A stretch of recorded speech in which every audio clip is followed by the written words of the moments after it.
الحمد لله رب العالمين والصلاة والسلام على أشرف الأنبياء والمرسلين سيدنا ومولانا محمد وعلى آله وأصحابه المجاهدين الطاهرين أما بعد. Saudara-saudara kaum muslimin seiman dan sekeyakinan yang berbahagia, pada suatu hari seketika sedang berkumpul dengan para sahabat, Rasulullah pernah memberikan peringatan.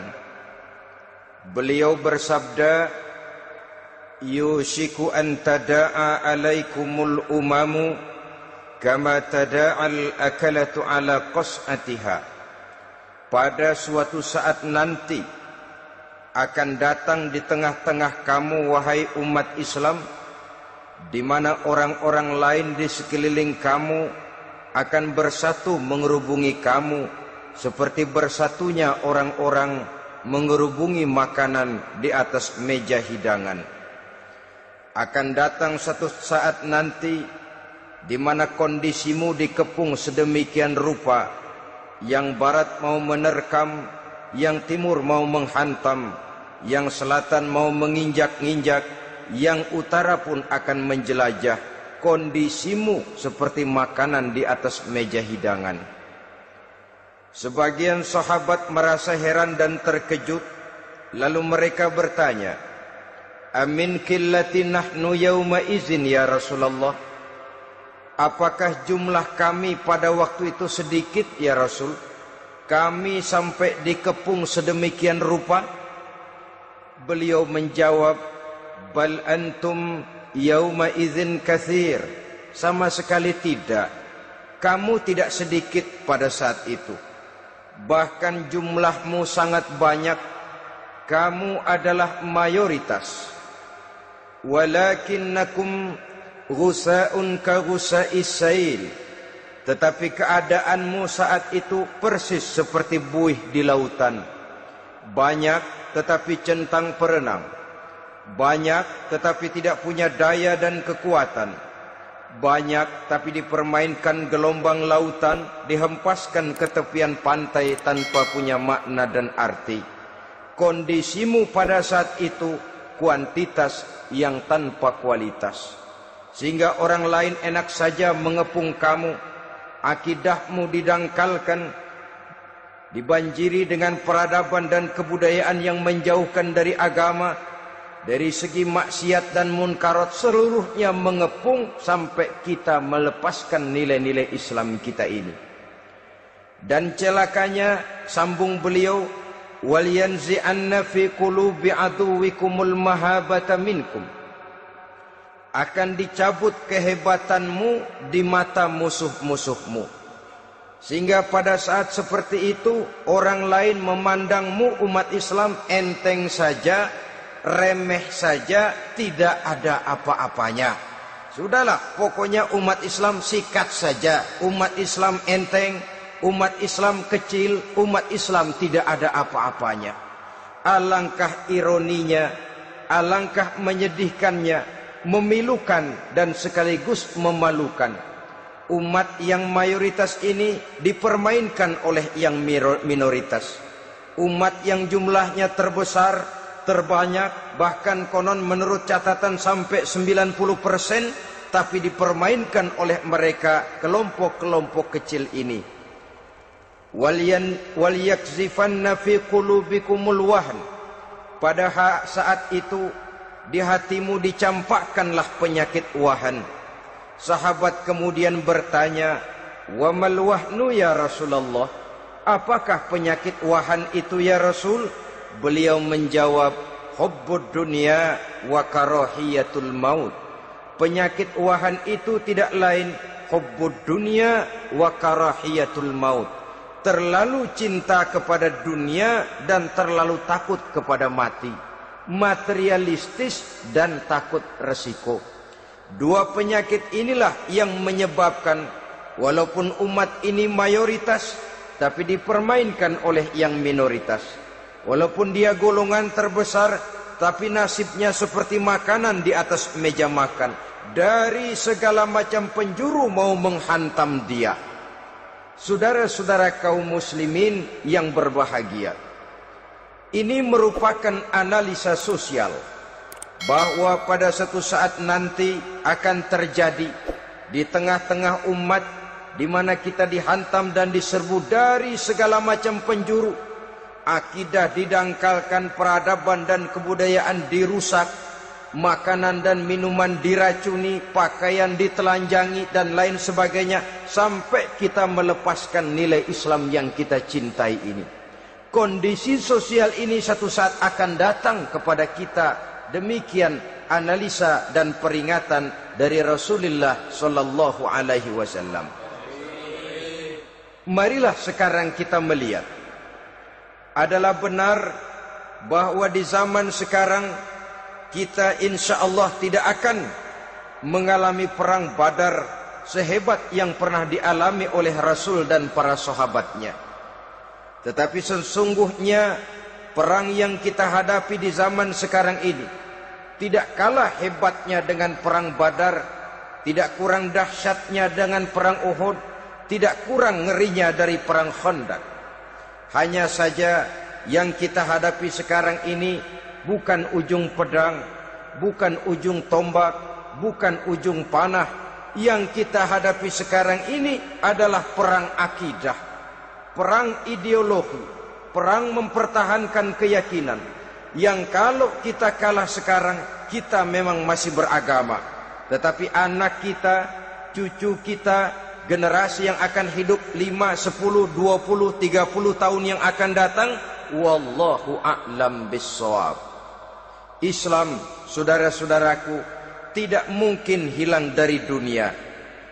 Tetapi tidak mustahil Islam gulung tikar dari desa kita. Tidak mustahil Islam gulung tikar dari kampung dan kota kita, jikalau kita tidak menjaganya, jikalau kita tidak memeliharanya, bahkan jikalau kita tidak mewariskannya kepada anak-anak kita, generasi yang akan datang. Marilah kita mengingat sejenak bagaimana Islam di Spanyol yang pernah jaya, pernah mewarnai daratan Eropa, dan yang sekarang hanya sekedar tinggal ceritanya saja. Ini pernah diperingatkan oleh Rasul dalam satu hadis, sayati ala ummati zamanun la yabqal Islam illa ismun wala minal Quran illa rasmun. Akan datang satu masa di tengah umatku di mana pada masa itu Islam ada tapi hanya tinggal sekedar namanya saja, dan Quran pun ada tapi cuma sekedar tinggal tulisannya saja. Apabila kita tidak mewariskan ini kepada generasi yang akan datang, maka serbuan-serbuan dari berbagai macam penjuru dari hari ke hari semakin kita rasakan kehebatannya. Tidak mustahil sejarah Spanyol akan terjadi di desa kita, akan terjadi di kampung kita, akan terjadi di kota kita. Orang Spanyol kalau mereka cerita kepada anaknya, mereka akan cerita, "Nak, di sini dulu ada masjid." Kapan, Pak? Dulu bener dah. Banyak orang Islam kalau hari Jumat pada sembahyang, kapan itu, Pak? Dulu sekali. Sekarang cuma sekedar tinggal ceritanya saja. Bukankah sesuatu yang sangat tidak mustahil apabila kita tidak menjaga dan mewariskan Islam ini kepada generasi yang akan datang, maka serbuan-serbuan akan membawakan hasil yang diinginkan oleh para penyerbu itu tadi.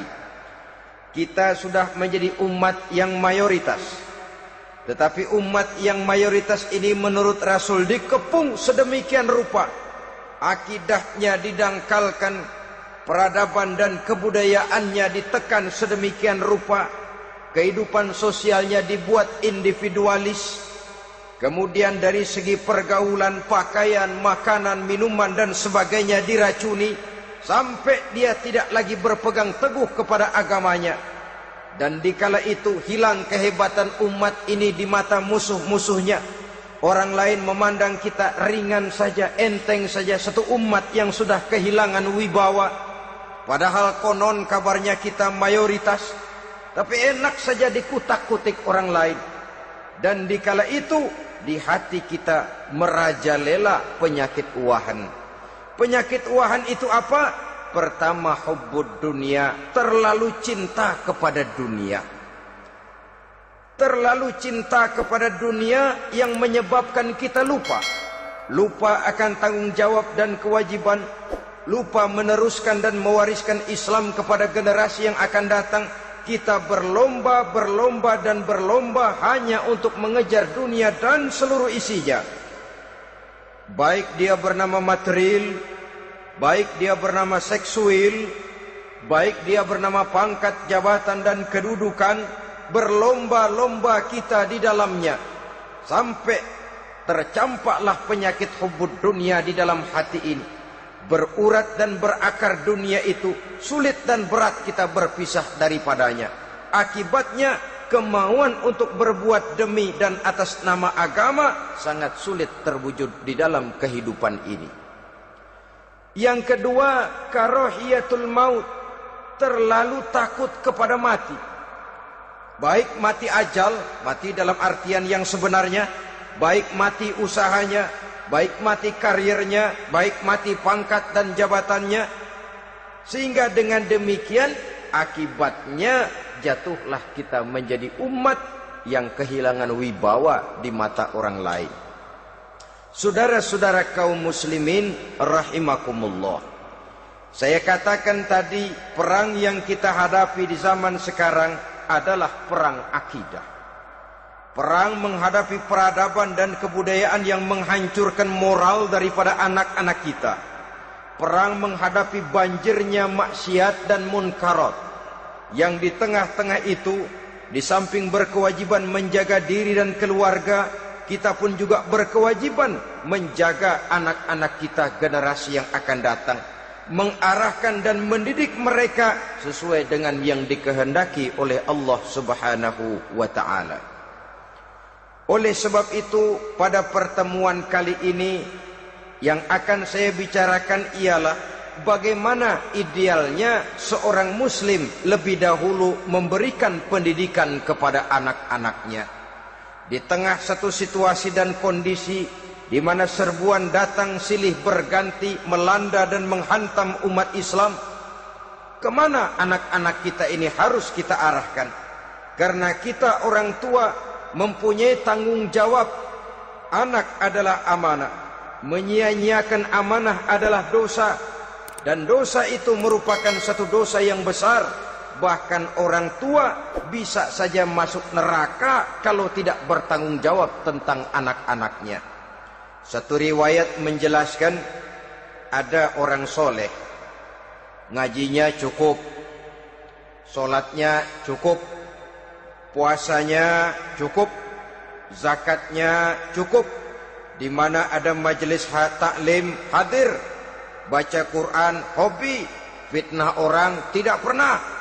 Di akhirat setelah disidang dia ternyata lebih banyak kebaikannya daripada kejahatannya, maka dia pun diperintahkan dan dipersilahkan masuk ke dalam surga.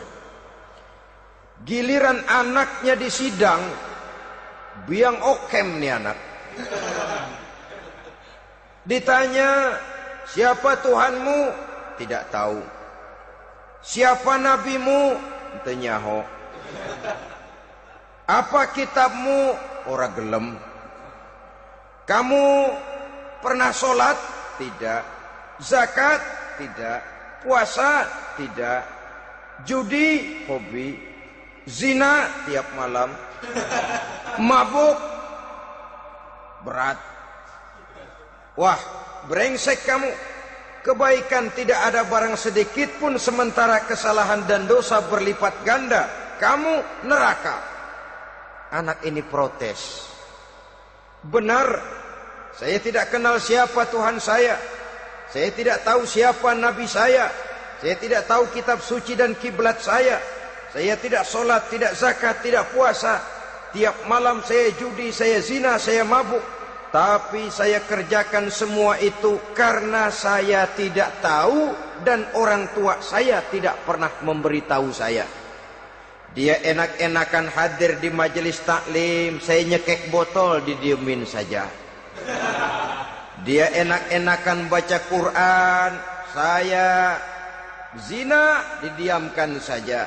Saya bukan tidak mau, orang tua saya sama sekali tidak pernah mendidik saya. Dia mau benar sendiri. Maka kalau sekarang saya harus masuk ke dalam neraka, saya menuntut agar orang tua saya ikut sama-sama bergabung dengan saya ke dalam neraka. Gara-gara dia tuh saya jadi begini. Orang tuamu yang mana?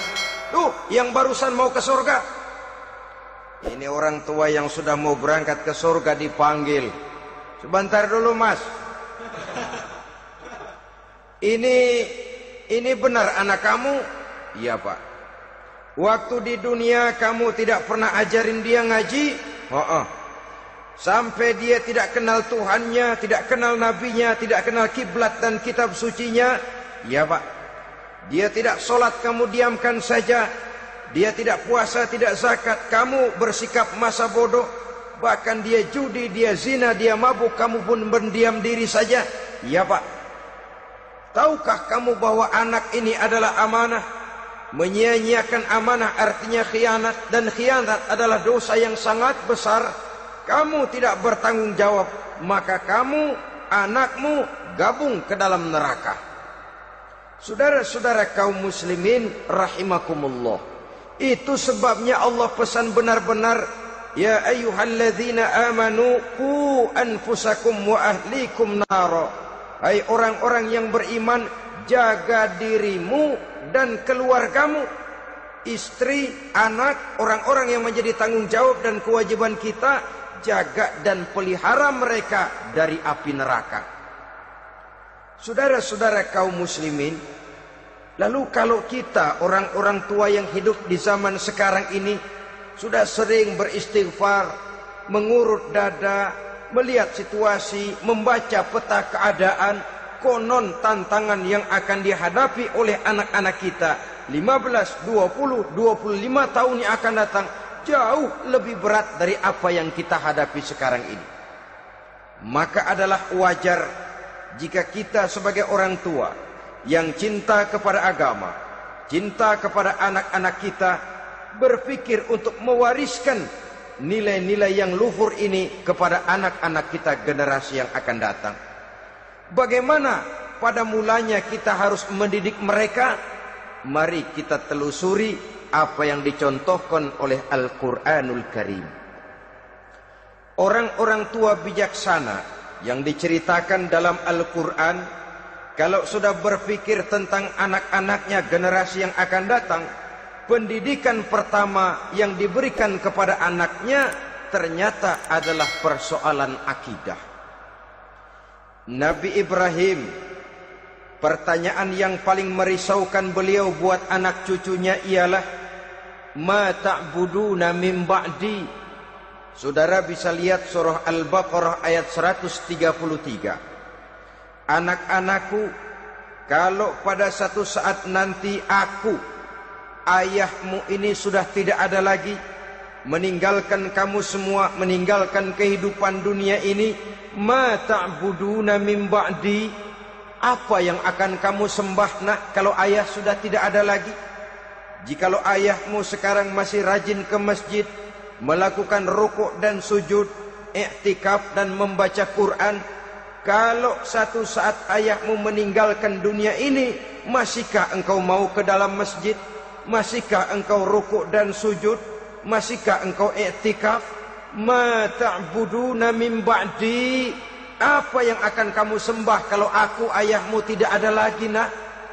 Ditanamkan bukan hanya keyakinan bertauhid, sekaligus juga menyembah kepada Allah yang kita yakinkan dengan tauhid itu tadi. Bukankah berbeda dengan kita kebanyakan orang tua sekarang? Kita tidak pernah berpikir ma ta'buduna min ba'di, kalau bapak tidak ada kamu nyembah apa nak? Kita orang tua sekarang pagi-pagi malah berpikir ma ta'kuluna min ba'di, Kalau bapak nggak ada, kamu nanti makan apa, nak? Bukan nyembah apa yang kita pertanyakan, bukan nyembah apa yang kita khawatirkan, makan apa, nak? Maka yang dicari lalu sekolah-sekolah yang bonafit, yang tidak peduli apakah itu merusak imannya, mematikan akidahnya, menghancurkan keyakinannya. Yang penting ada jaminan hari depan bisa dapat lapangan kerja. Akibatnya berduyun-duyun orang-orang tua muslim menyekolahkan anaknya di sekolah-sekolah yang bukan Islam, yang nyata-nyata membahayakan akidahnya, dididik dengan kultur dan budaya yang bertentangan dengan nilai-nilai agamanya. Bukankah ini berarti merelakan anak untuk dikafirkan? Bukankah ini artinya menyerahkan anak untuk ditulis menurut selera para pendidik yang tidak sesuai dengan nilai akidah yang dimilikinya? Mengapa kita tidak berpikir seperti Nabi Ibrahim, yang sebelum memberikan pendidikan kecerdasan, sebelum pendidikan matematika, IPS, PSPB dan disiplin ilmu lainnya, yang pertama ditanamkan, ma ta'buduna min ba'di, kalau ayahmu tidak ada, kamu menyembah apa, nak? Menyembah Allah apa nanti malah menyembah harta? Menyembah Allah apa nanti malah mendewa-dewakan pangkat dan jabatan? Menyembah Allah apa malah nanti menyembah alam? Itu yang dikhawatirkan Nabi Ibrahim kepada generasi yang akan datang. Dan itu saudara-saudara yang seharusnya mengkhawatirkan kita kepada anak-anak kita, generasi yang akan datang. Lihatlah serbuan akidah di zaman sekarang ini. Dimanfaatkan kemiskinan kita umat Islam. Diberikan kita tawaran berupa beras, pakaian, obat-obatan, kalau perlu beasiswa, asal bisa melepaskan keislaman kita ini. Bertahap, sedikit demi sedikit, step by step, shibran bi shibrin wa zira'an bi zira'in. Dan harus saya ingatkan, orang di zaman sekarang tidak mungkin menghantam Islam secara frontal. Tidak mungkin menghantam Islam terang-terangan, apalagi mengerahkan satuan militer. Tidak. Orang berhitung bagaimanapun kondisi dan kualitasnya umat Islam, mereka masih punya satu modal penting, fanatisme agama. Kalau ini disulut, api jihad segera berkobar, dan hanya maut yang bisa menghentikan orang yang dibakar dengan semangat jihad. Orang tahu itu.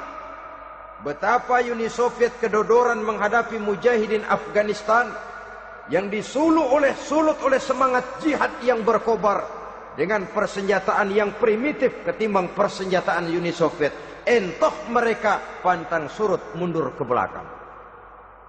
Jadi jangan mimpi bahwa orang mau menghantam Islam ini dengan melarang pengajian, meruntuhkan masjid, menyegel pondok pesantren. Tidak. Melarang orang sholat. Tidak. Kalau perlu masjid diperbanyak, musola diperbesar. Tapi bikin itu masjid seperti museum. Besar, megah, mercusuar, tapi bikin seperti museum. Tempat orang kagum, tempat orang memuji, tapi sunyi dari nilai-nilai ibadah. Saudara-saudara kaum muslimin, untuk sampai kepada penghantaman akidah, jalan yang paling mudah dirintis sekarang ini secara bertahap dan sistematis, memisahkan umat Islam dari Islamnya. Biarkan mereka bernama Muslim. Biarkan di atas kartu penduduknya tertulis agama Islam. Tapi tanamkan budaya-budaya yang menyebabkan cara bergaul mereka, cara berumah tangga mereka, cara bertetangga mereka, sampai kepada cara mereka berpakaian, cara mereka bergaul, cara mereka makan dan minum, cara mereka mendidik dan menyekolahkan anak, sama sekali tidak lagi mencerminkan nilai-nilai yang Islami. Itu sudah satu usaha yang paling praktis, memisahkan umat Islam dengan Islamnya. Kalau sadarlah kita ke arah ini usaha orang di zaman sekarang, maka yang harus pertama kita tanamkan kepada anak-anak kita, didik mereka dengan jiwa tauhid yang mengkristal di dalam batinnya, meresap sampai ke tulang sumsumnya, yang tidak akan sampai pun nyawa berpisah dari badannya, akidah itu tidak akan berpisah dari hatinya. Bahkan dia sanggup dengan tegar berkata, lebih baik saya melarat karena mempertahankan iman daripada hidup mewah dengan menjual akidah. Satu khittah, satu garis kehidupan yang perlu kita wariskan kepada anak-anak kita, generasi yang akan datang.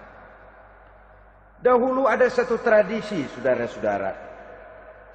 Kalau anak gadis kita dilamar orang lalu bertanya, anakmu mau ngelamar gadis saya, apa sudah khatam Quran berapa kali? Apa sudah bisa baca kitab macam-macam dan lain sebagainya? Sehingga lahirlah satu kebanggaan. Apapun motifnya, tapi pertanyaan semacam ini zaman sekarang sudah langka. Paling-paling yang ditanya kalau anaknya dilamar orang, anakmu kerja di mana? Gajinya sebulan berapa? Kendaraannya bebek apa soang? Apa-apa? Itu yang kita pertanyakan, berkisar di seputar materi, kerja, job, status sosial, dan lain sebagainya. Perkara bisa baca Quran atau tidak, nomor 18. Perkara sembahyangnya rajin apa tidak, nomor 36. Saudara hadirin, akibatnya terjadi pergeseran nilai. Maka mendidik anak menurut tuntunan Quran adalah seperti yang diberikan contoh oleh Luqmanul Hakim, yang diceritakan dalam surah Luqman mulai ayat 11 dan selanjutnya. Apa pendidikan pertama yang harus kita berikan kepada anak? Pertama, ya bunayya la tusyrik billah. Wahai anakku, jangan sekali-kali engkau menyekutukan Allah. Nak, jaga tauhid, pelihara iman, mantapkan akidah. Ini dasar yang pertama. Belum lagi anak mengenal berbagai macam disiplin ilmu, yang pertama ditanamkan tauhid. Ini yang mendasari kehidupan. Ini yang akan menjadi mewarnai dan menjadi warna dari kepribadian seseorang. Sentuhan jiwa tauhid di dalam diri si anak. Belum lagi sempat dia kenal yang lain. Yang pertama yang kita tanamkan, kita wariskan, kita berikan, la tusyrik billah. Jangan sekali-kali menyekutukan Allah. Nah, kalau ini sudah tertanam, ini sudah merupakan satu fondasi yang kuat. Selebihnya nanti tinggal melihat bakat si anak, kemana dia harus dididik ini. Yang terpenting nilai iman lebih dahulu tanamkan. Dan untuk menghancurkan nilai keimanan, saudara-saudara, saya katakan, ingatkan kepada hadis di awal tadi, dikepung kita dari berbagai macam penjuru agar bila bisa melepaskan nilai-nilai iman dan keyakinan. Proses pendangkalan akidah, ditanamkan keraguan kepada agama, ditanamkan rasa malu beragama. Sholat malu, baca Quran malu, berangkat ke masjid malu, pakai jilbab malu. Ditanamkan rasa malu beragama, sehingga bertahap sedikit demi sedikit kita mulai berpisah dengan kehidupan beragama. Ditanamkan hal yang sedemikian rupa dari berbagai macam penjuru. Dihantam akidah, akidah kuat. Dihantam dari segi peradaban dan kebudayaan. Diperbanyaklah peradaban dan kebudayaan yang bukan mendekatkan kita dengan agama, malah mendekatkan kita dengan neraka.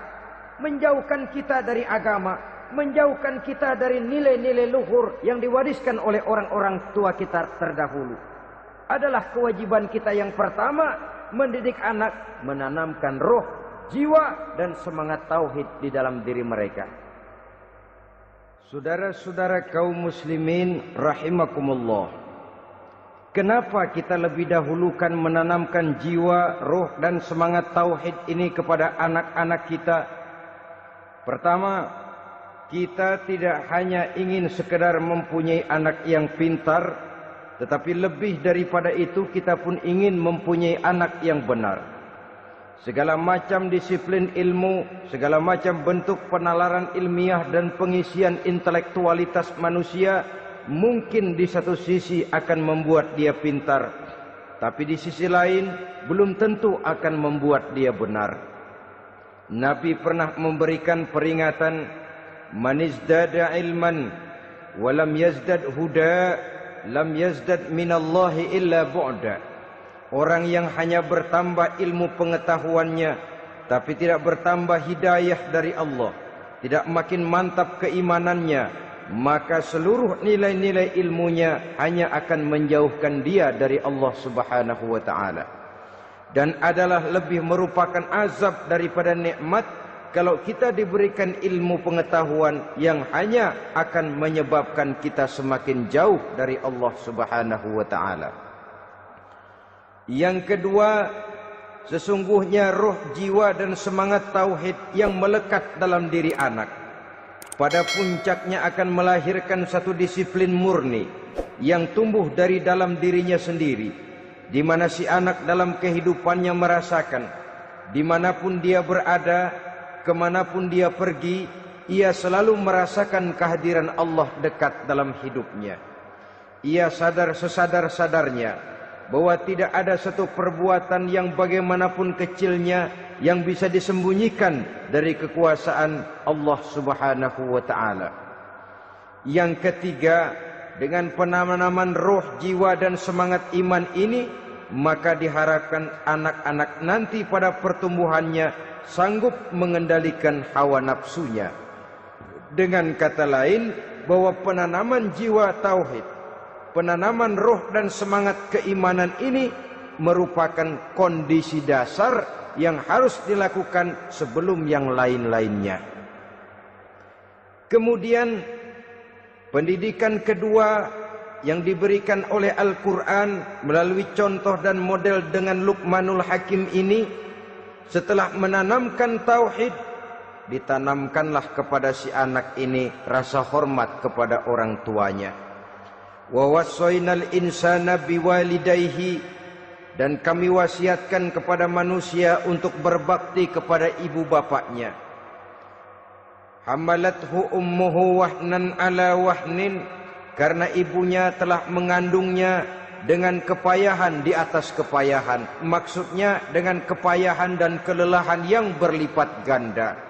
Sehingga ketika Rasul ditanyakan orang, "Ya Rasul, siapa yang paling harus saya taati di dunia ini?" Beliau menjawab, "Ibumu." Kemudian, "Siapa lagi ya Rasul?" "Ibumu." Setelah itu, "Siapa lagi ya Rasul?" "Ibumu." Dan kemudian, "Siapa ya Rasul?" "Bapakmu." Ibu, ibu, ibu, bapak. Bahkan al-jannatu tahta aqdamil ummahat, surga berada di bawah telapak kaki ibu. Bagaimana menanamkan rasa hormat kepada orang tua di hati anak? Tentu yang pertama, bagaimana orang tua bisa memberikan keteladanan. Marilah kita sebagai orang-orang tua ini menyadari bahwa sebelum anak kenal sekolah dasar, sebelum anak kenal TK, ibtidaiyah, sanawiyah sampai kepada perguruan tingginya, yang pertama dia kenal adalah lingkungan rumah tangganya, gurunya adalah ibu bapaknya. Di sini berlakulah apa yang dinamakan keteladanan. Keteladanan jauh lebih berhasil daripada sekedar teori-teori yang muluk. Keteladanan jauh lebih berhasil daripada berbagai macam indoktrinasi dan penataran. Kurangnya keteladanan akan menyebabkan anak mencari pola. Apabila kita orang tua ini tidak bisa memberikan keteladanan yang baik kepada anak-anak kita, maka pada suatu saat anak-anak akan menganggap enteng dan kehilangan wibawa kita sebagai orang tua di mata mereka. Dikala itu akan sangat sulit kita membentuk kepribadian mereka. Bukankah di zaman sekarang ini kita banyak mengalami krisis wibawa, krisis figur? Ada yang karena rapotnya merah melulu, gurunya dikeroyokin. Pak guru pulang sekolah dicegat. Bahkan nyaris ada orang tua pernah dibunuh oleh anaknya sendiri. Dan lain sebagainya, kasus-kasus yang sebenarnya tidak perlu terjadi, karena memang bukan saja bertentangan dengan nilai budaya kita sebagai bangsa, tapi juga bertentangan dengan ajaran agama kita sendiri. Krisis wibawa, krisis figur, yang juga akibatnya harus kita sadari banyak faktor yang membentuk kepribadian anak. Pergaulannya, yang dibacanya, yang ditontonnya, yang disaksikannya di dalam kehidupan. Benar kita menyekolahkan mereka, tapi berapa jam mereka di sekolah? 6 jam, 7 jam paling lama. Sedangkan mereka hidup 1 hari 1 malam 24 jam.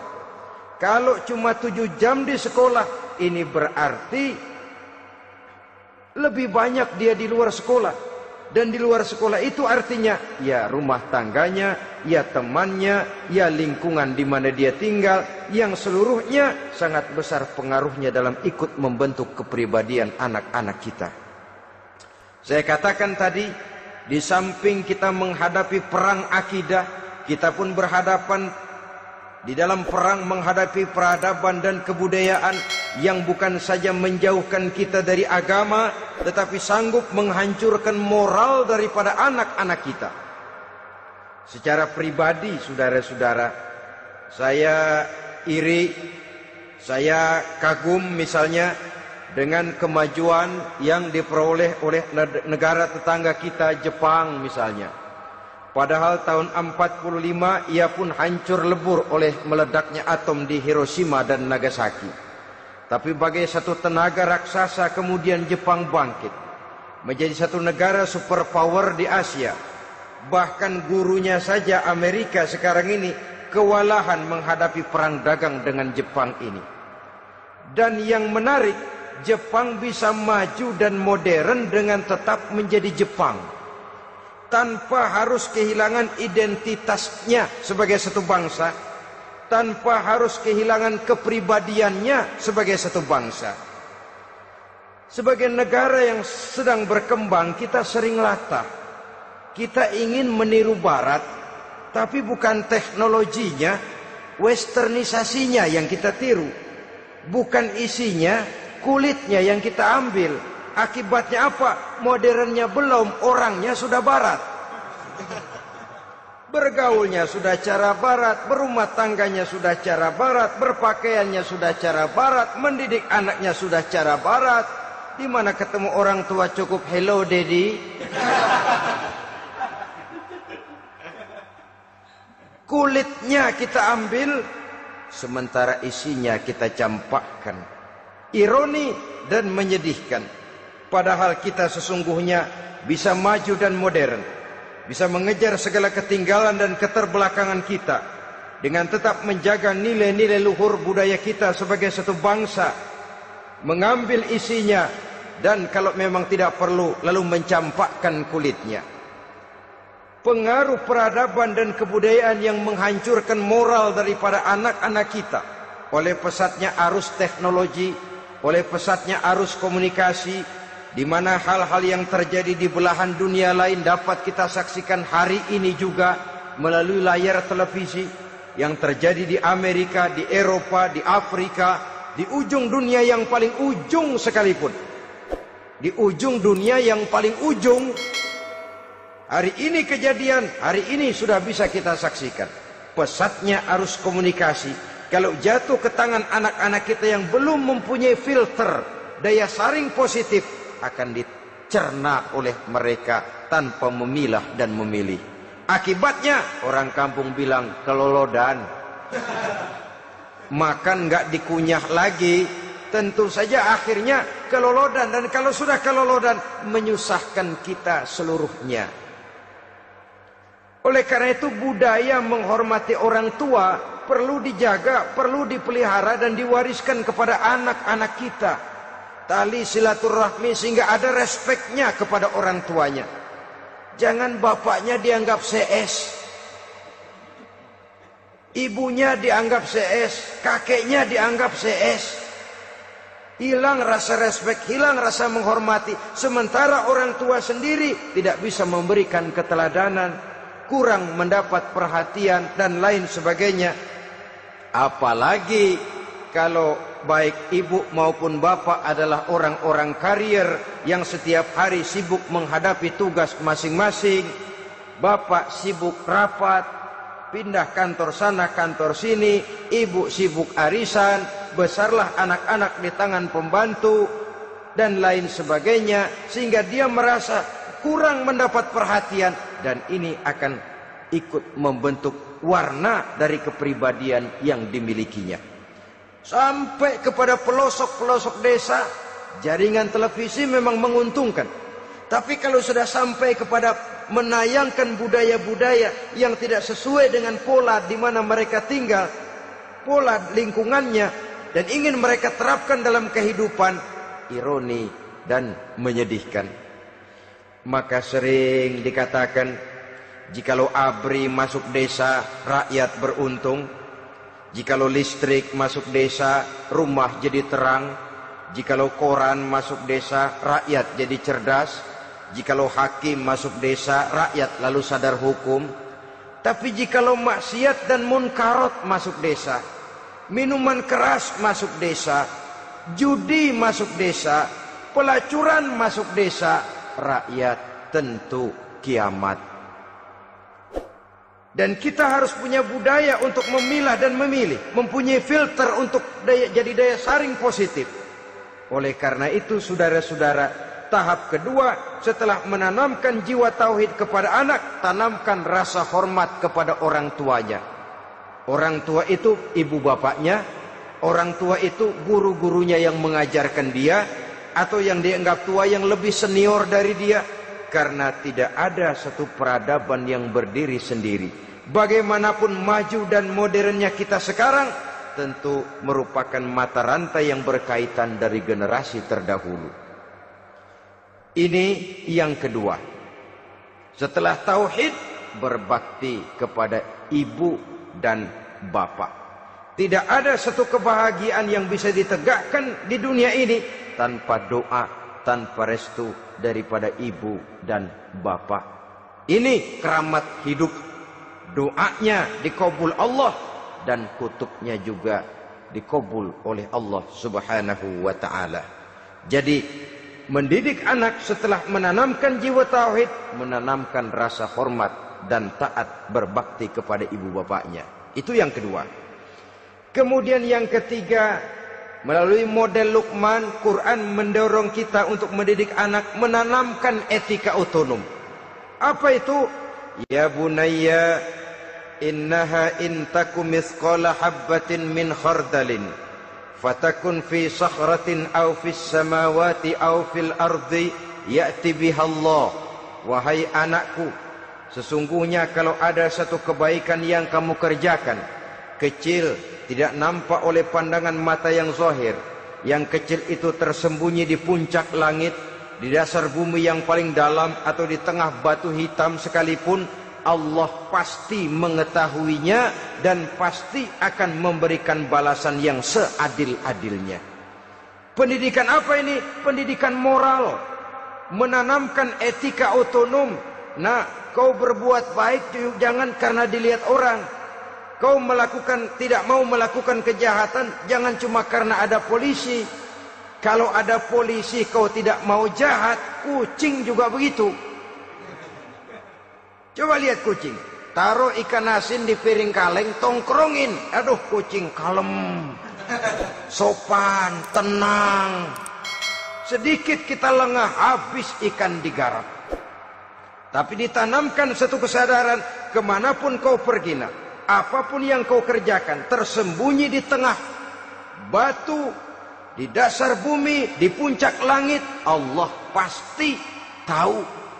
Dalam bahasa yang ringan, kita ini diawasi oleh dua hiperkomputer yang maha sensitif, produksi langit mereknya Rokib dan Atid. Itu komputer yang sangat peka dan sensitif. Jangankan kita berbuat, kita berniat baik saja, komputer sudah nyatat sendiri. Inilah yang orang sekarang namakan waskat, nah, pengawasan malaikat. Kalau hidup sudah merasa diawasi oleh malaikat, waskat berhasil. Tapi kalau waskat sudah diawasi malah nekat, itu yang gagal. Atau yang diawasi dan yang mengawasi sama-sama sepakat, nah, itu juga bisa cincai. Saudara-saudara kaum muslimin rahimakumullah, waskat dalam pengertian kita muslim, bagaimana hidup ini merasakan diawasi oleh malaikat. Intelektualitas yang tinggi sekalipun, IQ yang nilainya plus sekalipun, disiplin ilmu yang bagaimanapun banyak yang memenuhi benak kita, tanpa diiringi oleh etika otonom, orang sering mencari celah dan kesempatan. Mencari celah dan kesempatan. Tapi kalau sudah merasa, kemanapun saya pergi, dimanapun saya berada, kebaikan bagaimanapun sekecilnya saya lakukan, toh Allah pasti akan memberikan balasan. In khairan fa khairun, wa in syarran fa syarrun. Jikalau baik, baik balasan yang kita terima. Jikalau jahat, jahat kejahatan yang kita terima. Kalau sudah ke arah ini kita berpikir, maka sesungguhnya kalau kita berbuat baik kepada orang lain, hakikatnya kita sudah berbuat baik kepada diri kita sendiri. Lalu tidak ada merasa rugi berbuat baik kepada orang. Karena manakala dia melakukan kebaikan kepada orang lain, artinya dia sudah berbuat baik untuk dirinya sendiri. Jadi setelah tauhid, kemudian berbakti kepada ibu bapak, yang ketiga baru pendidikan tentang akhlak, tentang moral. Pola ini yang sering terlupakan oleh kita, bahwa bagi kita itu pendidikan tidak lain upaya mencerdaskan otak anak. Jangan sampai sebab ini kelihatannya pembangunan makin maju, persaingan hidup makin tajam, tensi ekonomi semakin tinggi, sementara jumlah tenaga kerja dengan lapangan kerja yang tersedia jauh dari mencukupi. Jikalau tidak membekali anak dengan pendidikan yang menunjang lapangan pekerjaan, orang tua khawatir, takut sekali anaknya jadi gelandangan. Dikhawatirkannya kehidupan dunia ini, sementara dia lupa kalau anaknya bisa jadi gelandangan di akhirat. Padahal selama-lamanya gelandangan di dunia paling seumur manusia itu 60 tahun, 70 tahun lah umur orang sekarang. 70 itu sudah luar biasa itu. Tapi kalau harus menggelandang di akhirat, menjadi gelandangan di akhirat, alangkah menyedihkannya.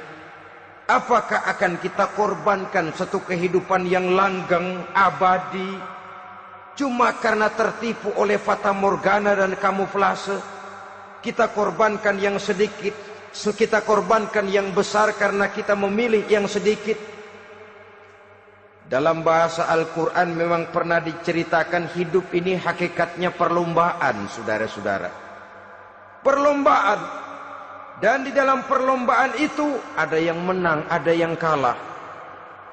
Al-Quran lalu memberikan peringatan, Alhaakumut takatsur, kamu telah lalai karena berlomba-lomba memperbanyak harta, mempertinggi pangkat dan kedudukan, hatta zurtumul maqabir, sampai kamu akan masuk ke liang kubur baru sadar. Apalagi kalau nafas sudah sampai di tenggorokan. Persis Fir'aun sudah tenggelam di lautan merah, mau mampus, baru dalam sekaratnya amantu bi Rabbi Musa wa Harun. Kalau begini caranya, saya juga percaya kepada Tuhan Musa dan Harun, percaya kepada Allah. Sudah mau mati, baru amantu bi Rabbi Musa, kami percaya kepada Tuhan Nabi Musa, kata Fir'aun. Malaikat maut kesal benar, dilelepin terus di laut, mampus tuh sekalian. Hidup ini memang kita berlomba. berlomba dengan waktu, berlomba dengan umur, berlomba dengan tenaga, berlomba dengan tetangga.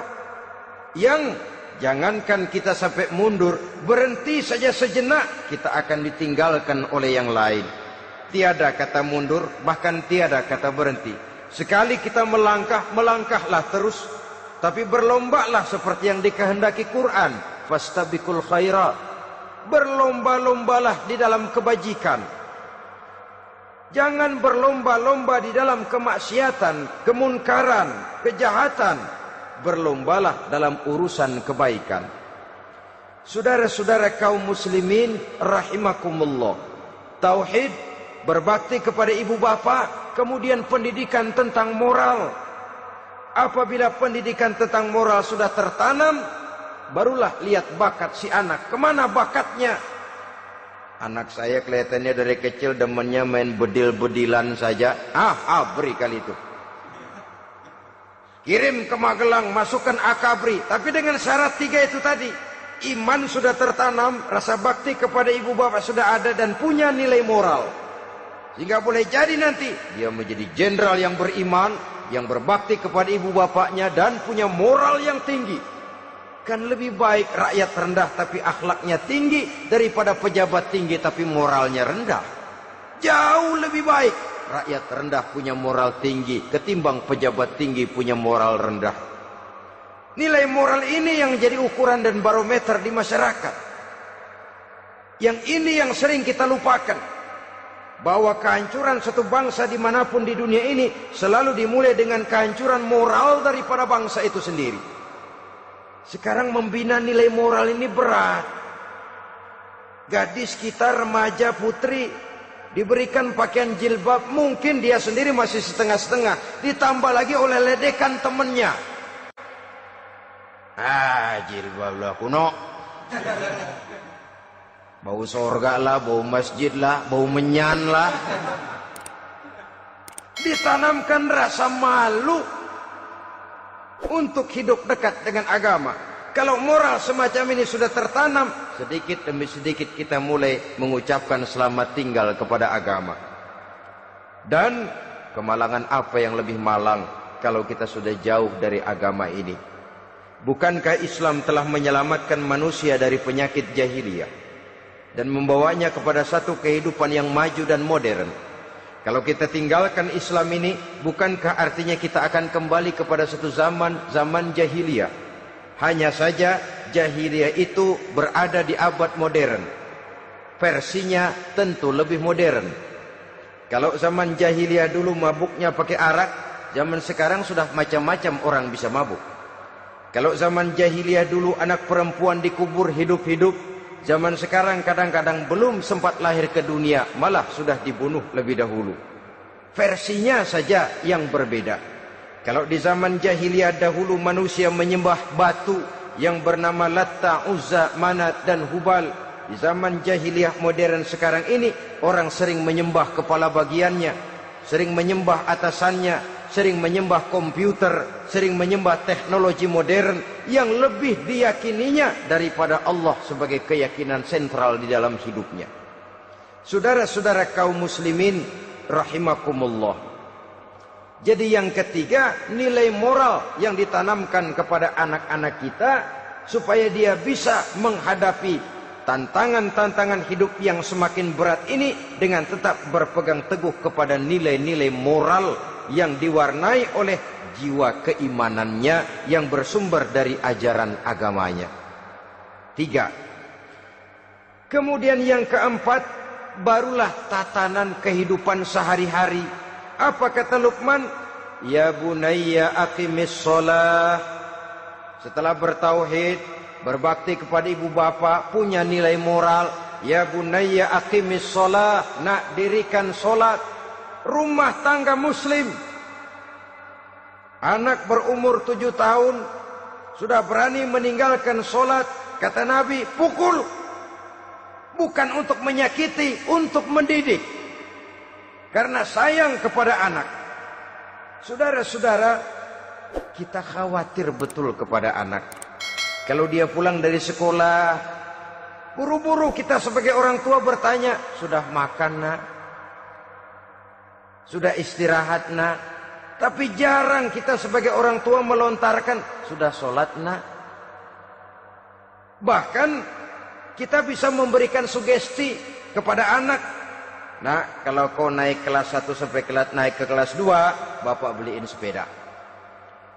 Tamat SD nak, motor. Tamat SMP nak, ke Bali kita.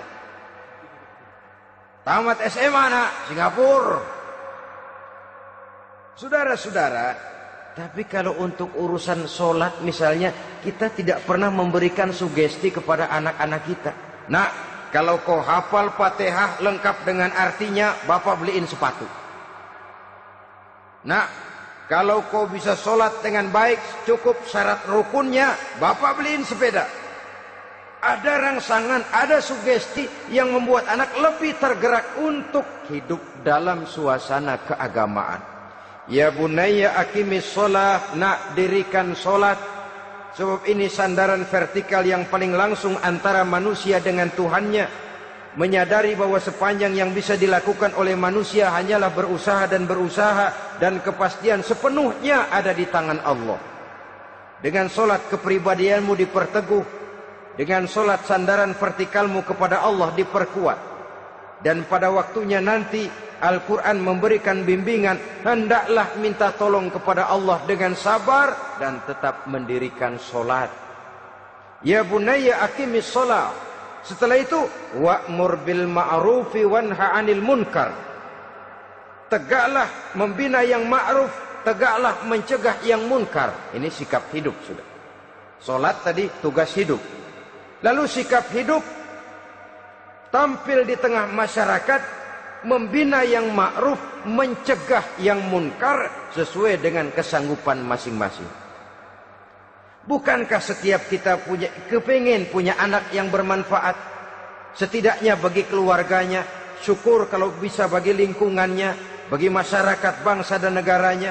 Dan satu di antara tanda orang yang bermanfaat, kalau dia bisa hidup menjadi penganjur yang ma'ruf dan pencegah yang munkar. Dan itu kalau tidak ada hidayah, sulit orang mau melaksanakan itu. Sebab apa? Ada kecenderungan belakangan ini di mana agama dianggap urusan pribadi. Sehingga orang lalu sering bilang, jangan bawa-bawa agama dah, itu kan bukan urusan agama. Ini sudah ciri berpikirnya sekuler. Jangan bawa-bawa agama. Agama urusan pribadi, artinya orang mau sholat mau enggak jangan bilang apa-apa dah, urusan dia sendirian. Dia mau puasa dia enggak, merdeka saja, urusan pribadi. Agama bukan persoalan pribadi. Apalagi jika sudah menyangkut amar ma'ruf dan nahi munkar, siap menegakkan yang baik, mencegah yang munkar untuk tegaknya satu masyarakat yang diwarnai oleh kebaikan dan terhindar dari segala macam kejahatan. Dan terus ayat-ayat selanjutnya mencerminkan sikap hidup. Namun yang intinya cara mendidik anak yang baik yang dicontohkan oleh Al-Quran dengan Luqmanul Hakim sebagai model.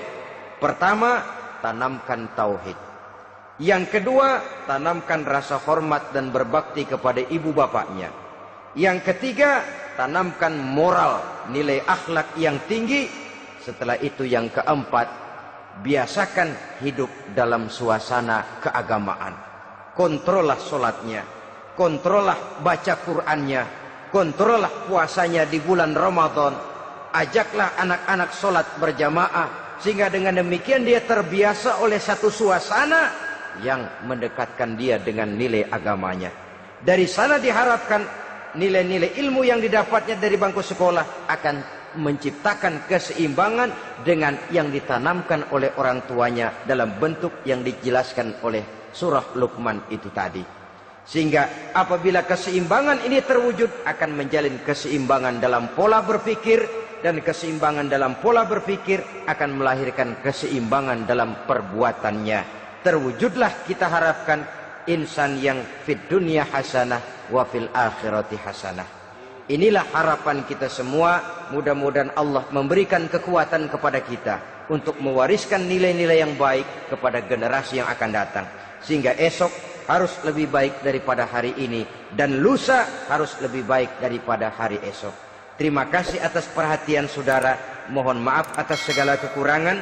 Usikum wa nafsi bitaqwallah. Wassalamu